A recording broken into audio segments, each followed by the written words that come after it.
우리에게 주신 말씀은 구약성경 느헤미야서 13장 1절에서 3절입니다. 구약성경 느헤미야 13장 1절에서 3절, 구약성경 747면에 있습니다. 1절에서 3절 말씀 찾으신 분은 같이 읽도록 하겠습니다.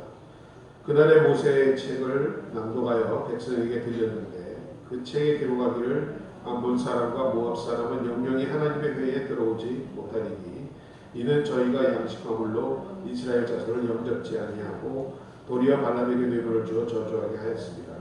그러나 우리 하나님이 그 저주를 돌이켜 복이 되게 하셨다 하였는지라.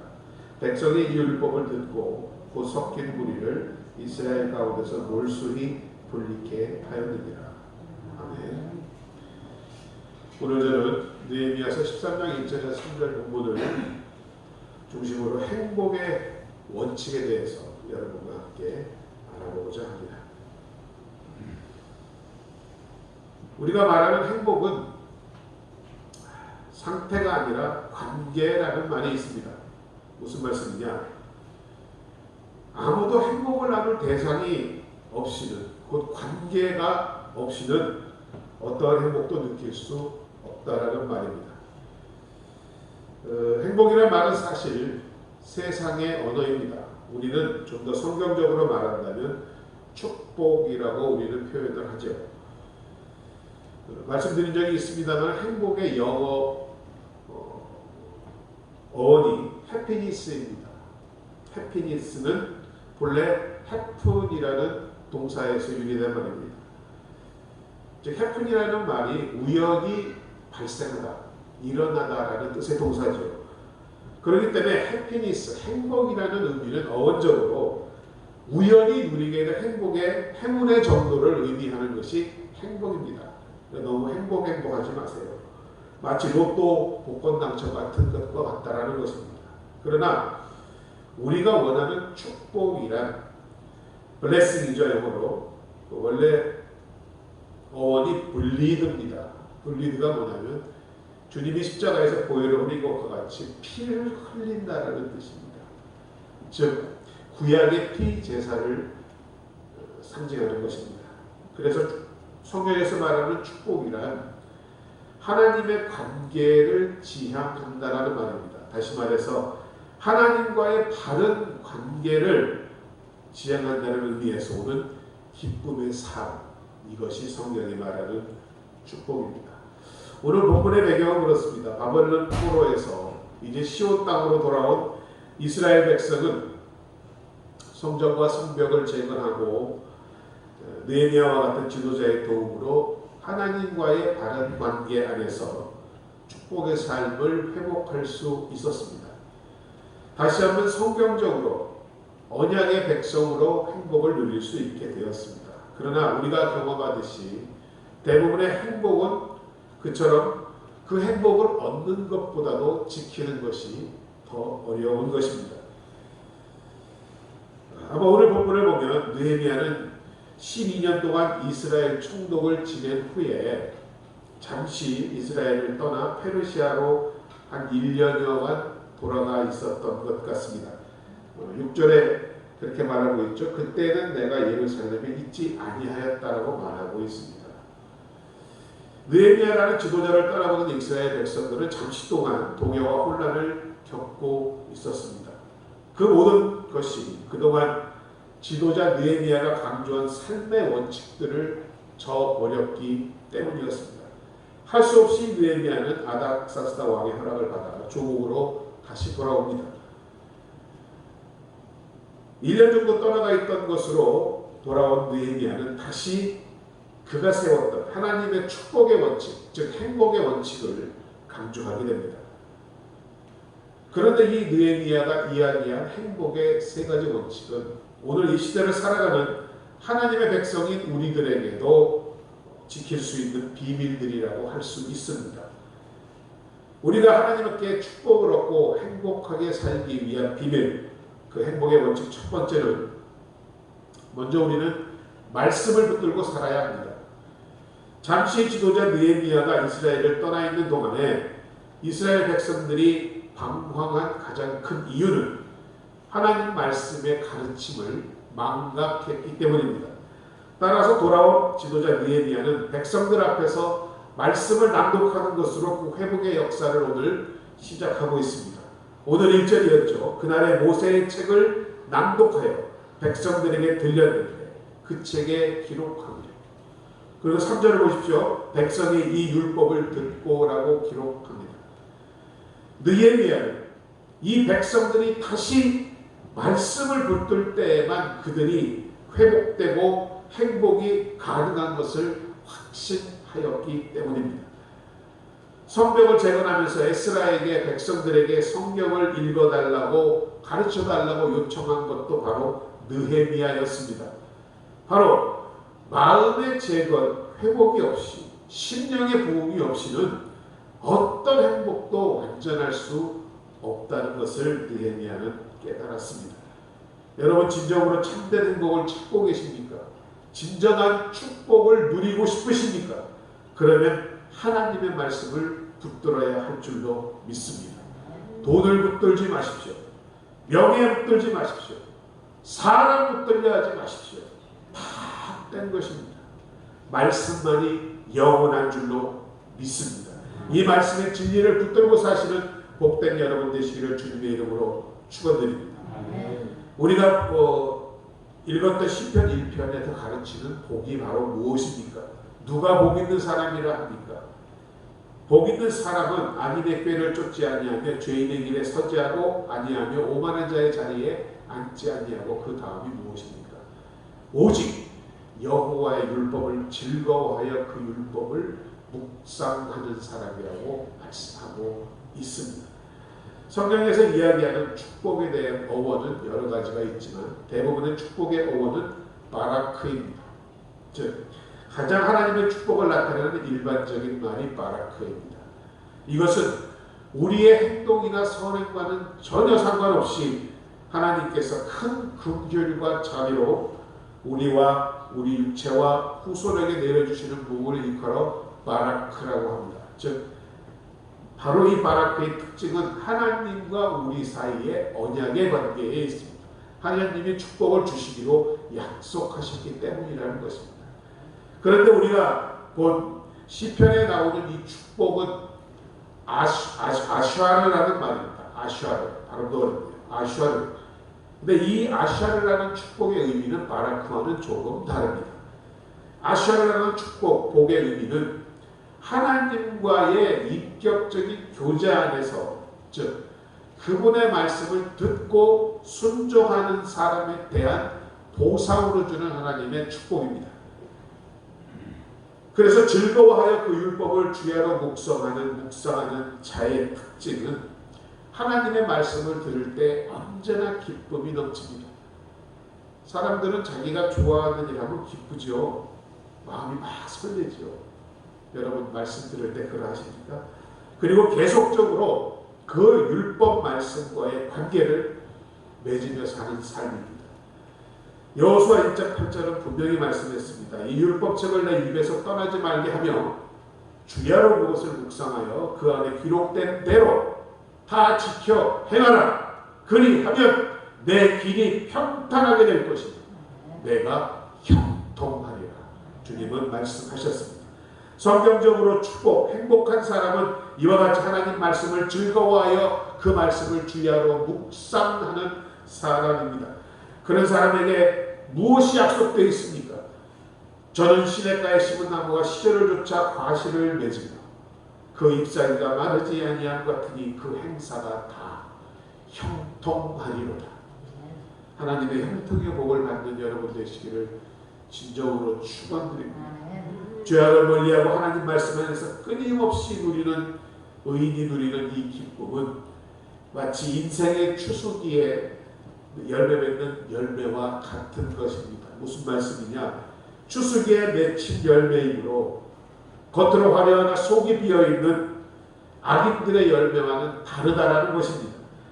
의인의 행복, 축복의 열매는 인간의 잠재주로 얻는 그런 종류의 행복이 아니라 끊임없는 경고를 통하여 얻는 완전 무결한, 조금도 부족함이 없는 축복이라는 것입니다.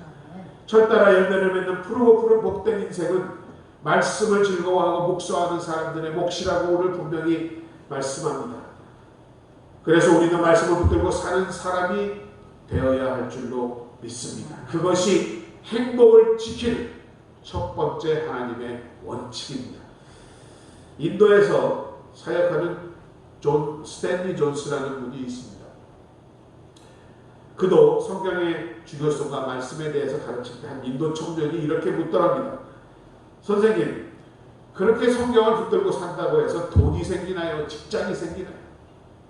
이때 스탠리 존스는 이렇게 대답했다고 합니다. 한 가지 분명한 약속은 내가 할 수 있네. 만일 자네가 이 말씀을 붙들고 산다면 그때부터 이 말씀이 자네를 붙들어 인도할 것이다. 이 말씀이 여러분을 붙드는 새 인생이 될 것입니다. 그것만이 영원토록 변함없는 행복을 누리고 지키는 하나님의 원칙인 것을 기억하시는 복된 여러분 되시기를 주의 이름으로 축원합니다. 두 번째의 행복의 원칙은 구별된 인생을 살아야 합니다. 오늘 본문에서 느헤미야가 이스라엘 사람들에게 모세의 말씀, 성경을 읽고 첫 번째로 요구한 것이 바로 암몬과 모압 사람을 분리하라는 것이었습니다. 암몬과 모압 사람이 누구입니까? 그들은 바로 여러분 잘 아시는 아브라함의 조카 롯의 후손들입니다. 한 핏줄입니다. 그러나 그들이 광야에서 방황할 때에 암몬과 모압 족속은 하나님 말씀을 듣지 않았습니다. 이스라엘을 받아주지 않았습니다. 그렇기 때문에 그들을 분리하라고 한 것은 인종적인 편견이 아니었습니다. 그들의 불순종 때문이었습니다. 그들의 세속적인 영향 때문이었습니다. 그것을 차단하기 위해 분리시키고 구별을 요구한 것입니다. 3절입니다. 이 백성이 이 율법을 듣고 그 섞인 무리를 이스라엘 가운데 몰수히 분리케 하였느니라. 이어서 4절 이하를 보면 이스라엘 백성의 구별된 삶을 위해 느헤미야는 두 가지 경건 생활의 실천을 요구합니다. 그 두 가지 영역은 11조의 실천과 안식일의 준수였습니다. 11조는 돈과 관련된 것이고 안식일은 시간과 관련된 것이었습니다. 하나님께서는 자기 백성들이 무엇보다도 돈과 시간 관리에서 하나님을 모르는 사람들과는 구별된 삶을 살기를 원하십니다. 우리가 돈 관리, 시간 관리에 승리하면 다른 모든 삶의 영역에 있어서 승리할 것을 하나님은 아시기 때문입니다. 돈 관리를 생각해 봅시다. 여러분 11조의 실천 정신, 근본 정신이 뭐라 생각하십니까? 하나님이 돈이 없어서 그것은 우리가 소유한 것이 우리의 소유가 아니라 하나님 것입니다라는 것을 여러분이 고백하는 것이 바로 11조의 근본 정신입니다. 하나님 것이라는 것입니다. 그 중에 10분의 1, 10분의 1을 온전히 구체적으로 주님께 드림으로 나머지 10분의 9까지 하나님의 것임을 인정하고 그 나머지 10분의 9를 하나님의 뜻에 맞게 사용하며 살라는 것입니다. 그런데 10분의 1의 11조도 드리지 못한다면 어떻게 그런 사람이 10분의 9의 것을 주의 뜻대로 사용하며 인생을 살 수 있을까요? 그래서 느헤미야도 오늘 이스라엘 백성의 진정한 행복을 위해 그를 위해 생애를 바친 지도자로서 그들에게 11조의 회복을 열망하고 요청한 것입니다. 백성들은 순종하며 결단합니다. 이것이 바로 그들 이스라엘의 잃어버린 회복의 시작이었습니다. 12절 말씀을 보니 이에 온 유다가 곡식과 새 포도주와 기름의 11조를 가져다가 곡간에 드림으로 그들의 행복이 시작되었던 것입니다. 여러분 안식일 준수도 마찬가지입니다. 우리는 모든 시간 우리 생애의 모든 나날들을 주의 것으로 고백하는 것입니다. 그 중에 하루를 구별해서 주를 예배하고 하나님이 기뻐하시는 일로 채운다면 나머지 6일의 주인도 하나님 것이라는 것을 인정하는 것이 되는 것입니다. 그런데 어떤 성도가 일주일에 하루인 주일도 주의 뜻대로 구별을 하지 못한다면 나머지 6일을 주님의 목적에 따라 주님의 것으로 인정하며 시간 낭비하지 않고 인생을 살아갈 수 있다고 장담하십니까? 그래서 느헤미야는 오늘 본문 17절에서도 이 회복을 위해 너희가 어찌 이 악을 행하여 안식일을 범하느냐고 질책하고 있는 것입니다. 저는 제안하고 싶습니다. 여러분들 모두 이런 구별된 생활을 하고 계십니다만 주일에 예배를 온전히 드리시고 다른 날을 통해서 다른 예배나 주님의 일에 헌신 봉사해 보시기 바랍니다. 특별히 가족이 모이는 분들은 주일에 반나절 정도는 가족들과 함께 가정에서 예배도 드리고 주님에 관한 대화도 나누고 서로 여유가 있는 대로 경건한 것을 읽고 휴식을 가지면 어떨까요? 물론 주변에 아파하고 병든 이들을 방문하고 위로하는 것도 우리 현대적 주의를 지키기가 될 것입니다. 중요한 것은 우리가 이 세상 사람들과 다르게 사는 모습이 있어야 한다는 것입니다. 저희 어머니도 그러셨지만 예전에는 참 이 주일 안수, 주일을 지키는 성수주일이 굉장히 엄격했습니다. 교회 가는 버스비도 못 내게 했던 기억이 저도 납니다. 그래서 마포대교를 제가 초등학교 때 걸어서 다녔는데 주일날 그 외에 헌금하는 것 외에는 어떤 돈도 쓰면 안 되었습니다. 그것은 현대적으로 보면 좀 지나치죠. 근데 그만큼 우리 윗세대, 우리 믿음의 선배들은 거룩한 생활, 구별된 생활을 하기에 노력을 했던 것입니다. 그것이 사람들과 다르게 사는 것이 우리의 행복이 되어야 합니다. 돈을 모으고 시간을 허랑방탕하게 낭비하는 데 쓰는 것이 아닌 진정 우리에게 있는 돈과 시간이 하나님의 것이고 하나님의 뜻을 이루기 위해 쓰여짐을 감격하고 기뻐하는 사람들이 되어야 하는 것입니다. 세상과 다르게 사는 것, 구별된 삶이 우리의 행복인 것을 기억하시는 여러분 되시기를 주의 이름으로 축원드립니다. 마지막으로 하나님이 말씀하시는 행복의 원칙은 기도로 도움을 구해야 한다는 것입니다.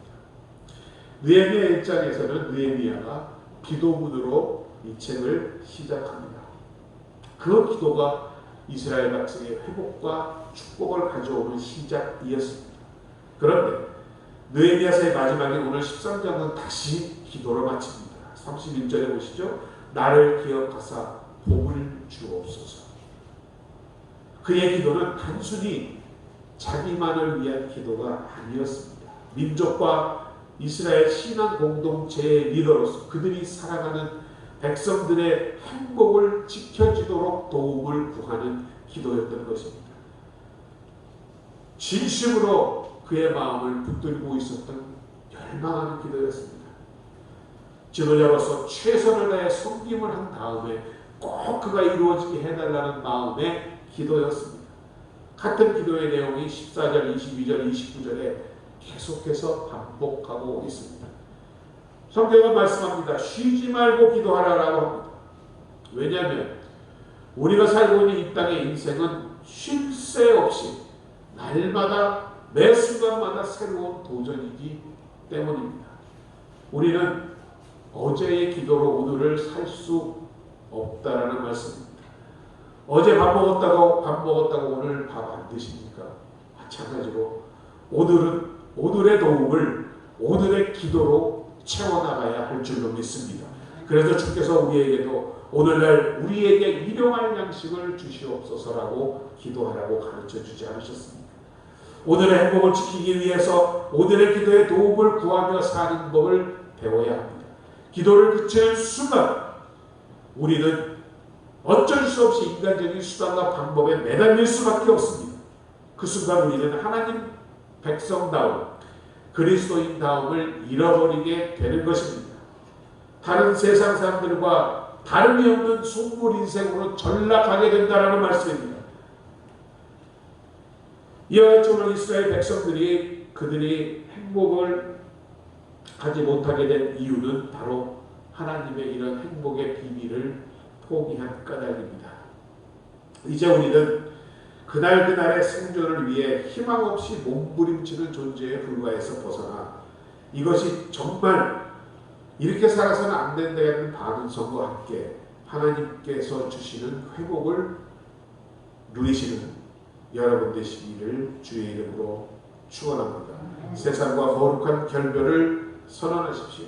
그리고 기도의 무릎을 꿇으십시오. 당신의 그 무릎 앞에 하나님의 새로운 새 생명의 날이 펼쳐지게 될 줄로 믿습니다. 예전에 이탈리아에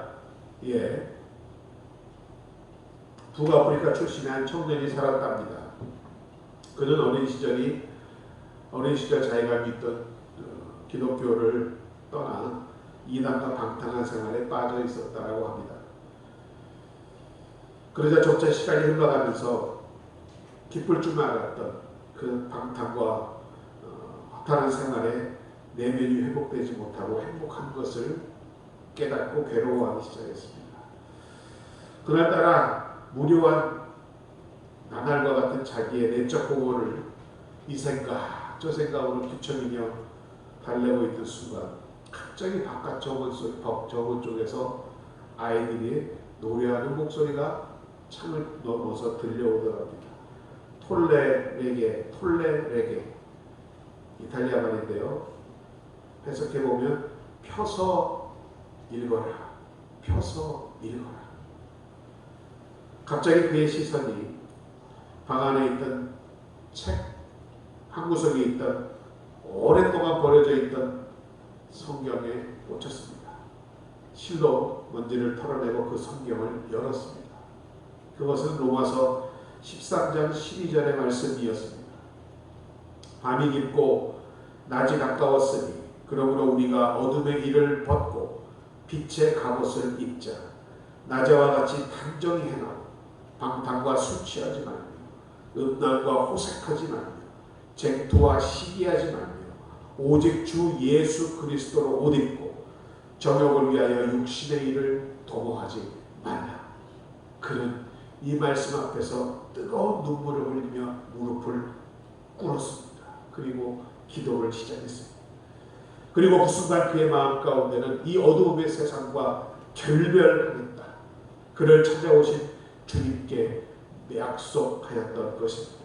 그가 한참 동안을 기도하고 일어났을 때 그는 더 이상 옛사람이 아니었습니다.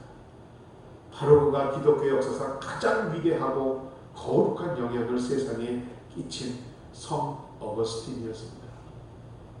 그는 이날 그에게는 세 가지 결단이 이루어졌던 것입니다. 첫째, 그는 거룩한 말씀을 붙들기 시작했습니다.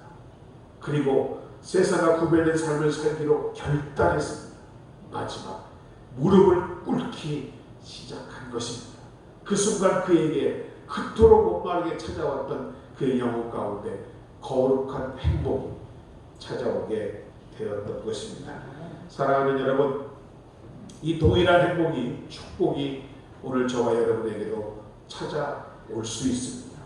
여러분이 하나님의 말씀을 붙들고 살기로 결단하신다면, 그리고 이 말씀의 인도를 따라 어두운 세상과 나를 차별화하고 구별되어 거룩하게 살아가시기로 마음먹는다면, 그리하여 날마다 매 순간순간 삶의 구주여 주님 되신 하나님의 도움을 기도로 구하며 살기로 결단하신다면 이미 그 영원한 행복과 축복이 여러분에게 임한 것으로 믿습니다.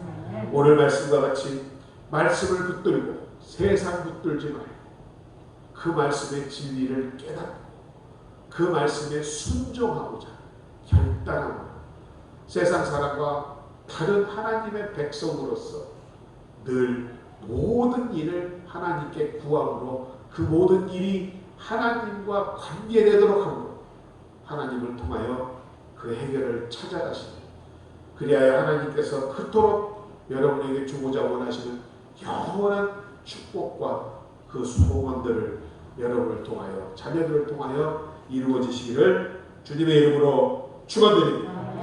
아버지 하나님, 은혜와 사랑을 감사드립니다. 오늘 느헤미야서를 통하여 우리에게 하나님의 행복의 방법을 깨닫게 하시니 감사드립니다. 말씀 붙들고 살겠습니다.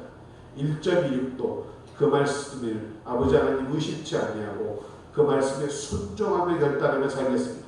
또한 아버지 하나님, 주님 말씀하신 바와 같이 구별된 인생, 거룩한 인생으로 살아가기를 원합니다. 주님 말씀에 순종할 때에 이 거룩함이 이루어질 줄 믿사오니 아버지 하나님, 성령께서 우리를 도와주옵시고 아버지 세상과 분리되고 격리되어도 외롭지 않고 힘들지 않을 수 있도록 도와주옵소서. 또한 아버지 오늘의 삶을, 내일의 삶을 기도로 간구하며 나가기를 원합니다. 그날 매 순간마다 아버지 하나님 우리의 도움을 구하며 하나님께 나아갈 때 주님께서 앞서 행하시고 채우시는 그 축복의 열매가 우리들의 삶과 자녀들 가운데 열매 맺도록 도와주옵소서. 예수님의 이름으로 축복하고 기도드립니다. 아멘. 자, 우리 찬송가 170장 함께 하시면서 준비하신 예물 하나님께 드리겠습니다.